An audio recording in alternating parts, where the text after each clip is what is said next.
আসসালামু আলাইকুম ওয়া রাহমাতুল্লাহি ওয়া বারাকাতুহু। প্রিয় দর্শক ও শ্রোতা, আমাদের আরেকজন ভাই প্রশ্ন করেছেন, সিজদার স্থান থেকে ধুলাবালি বা পাথরকণা ফু দিয়ে অথবা হাত দিয়ে সরানো যাবে কি?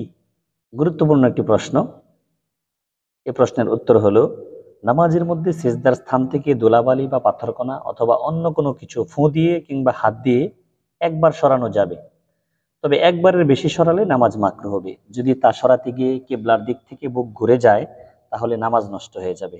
তাই নামাজ শুরু করার পূর্বে সিজদার স্থান ভালোভাবে পরিষ্কার করে নেওয়া উত্তম।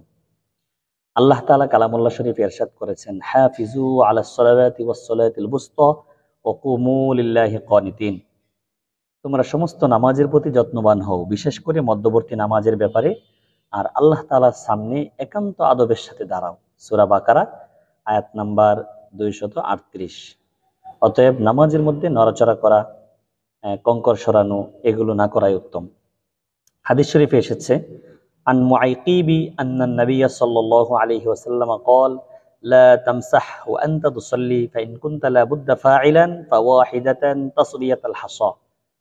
হযরত মুআইকিব রাদিয়াল্লাহু তাআলা আনহু থেকে বর্ণিত, নবী করিম সাল্লাল্লাহু আলাইহি ওয়াসাল্লাম বলেছেন, তোমরা নামাজরত অবস্থায় সিজদার স্থান হতে কিছু অপসারিত করবে না, অবশ্য বিশেষ প্রয়োজনে একবার পাথর কণা সরিয়ে সমতল করতে পারবে। সহিহ মুসলিম হাদিস নং 546, সুনানু আবি দাউদ হাদিস নাম্বার 946।